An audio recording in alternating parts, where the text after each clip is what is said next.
নমস্কার বন্ধুরা, সুপর্ণার রান্নাঘরে সবাইকে স্বাগত। আজকে আমি আপনাদের সঙ্গে শেয়ার করব নিরামিষ একটি চটজলদি আলুর দমের রেসিপি। চলুন তাহলে দেখে নেওয়া যাক।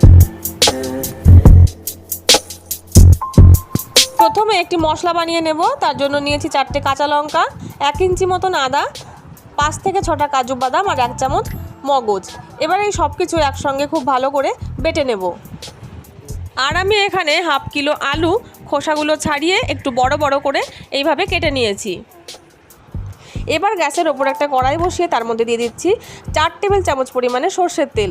প্রথমেই আলুগুলো ভেজে নেব। তার জন্য তেলটা গরম করে আলুগুলো দিয়ে দেব। আলুগুলো দেওয়া হয়ে গেলে দিয়ে দেব সামান্য একটু লবণ আর সামান্য একটু হলুদ। লবণ আর হলুদটা দিয়ে যদি আলুগুলো ভাজা হয় তাহলে কিন্তু আলুর মধ্যে লবণটাও খুব ভালোভাবে ঢুকে যাবে আর আলুটা ভাজার পরে কিন্তু দেখতেও ভালো লাগবে। এবার একটু লালচে করে ভেজে নেব। আলুগুলো লাল লাল করে ভেজে নিয়েছি। এবার আলুগুলো আমি তুলে নেব।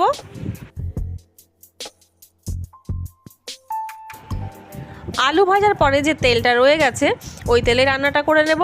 এবার এই তেলের মধ্যে ফোড়নের জন্য দিয়ে দিচ্ছি 3টে তেজপাতা, একটা দিয়ে দেব শুকনো লঙ্কা আর দিয়ে দেব হাফ চামচ পরিমাণে গোটা জিরে। গোটা মশলাগুলো একটু ভেজে নিয়ে এবার এর মধ্যে দিয়ে দেব বেটে রাখা মশলাটা দিয়ে কয়েকবার নাড়াচাড়া করে নেব। তারপরে এর মধ্যে দিয়ে দিচ্ছি 1 চামচ পরিমাণে জিরে গুঁড়ো, 1 চামচ দিয়ে দেব ধনে গুঁড়ো, 1 চামচ দিয়ে দিচ্ছি হলুদ গুঁড়ো, 1 চামচ কাশ্মীরি শুকনো লঙ্কার গুঁড়ো, স্বাদ অনুযায়ী দিয়ে দেব লবণ, সামান্য একটু চিনি আর দিয়ে দেব সামান্য একটু জল। এবার এই সব কিছু খুব ভালো করে মিশিয়ে নিয়ে কষিয়ে নিতে হবে। এই সময় গ্যাসের ফ্লেমটা আমি মিডিয়ামেই রাখছি। মশলাটা যখন প্রায় কষানো হয়ে যাবে তখন এর মধ্যে দেব স্লাইস করে কেটে নেওয়া 2টো টমেটোটা মশলার সঙ্গে খুব ভালো করে মিশিয়ে নেব। মেশানো হয়ে গেলে এবার এর মধ্যে দিয়ে দিচ্ছি ভেজে রাখা আলুগুলো। এবার গ্যাসের ফ্লেমটা মিডিয়ামে রেখে আলুর সঙ্গে মশলাটা খুব ভালো করে কষিয়ে নেব 5 থেকে 7 মিনিট।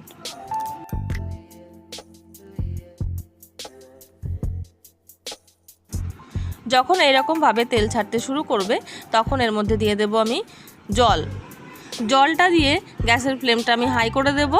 যখন ঝোলটা ফুটে আসবে তখন ঢাকা দিয়ে 10 থেকে 12 মিনিট মিডিয়াম ফ্লেমে ফুটিয়ে নেব। 10 থেকে 12 মিনিট যদি এইভাবে ঢাকা দিয়ে ফুটিয়ে নেওয়া হয় তাহলে কিন্তু আলুগুলো পুরোপুরি সেদ্ধ হয়ে যাবে।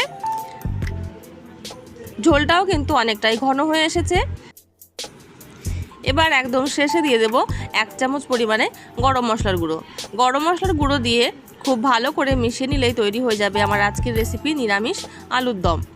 এই রেসিপিটি যদি আপনাদের ভালো লাগে তাহলে ভিডিওটিকে লাইক এবং আমার চ্যানেলে নতুন বন্ধু হয়ে থাকলে চ্যানেলটিকে সাবস্ক্রাইব করে আমার পাশে থাকার জন্য অনুরোধ রইল।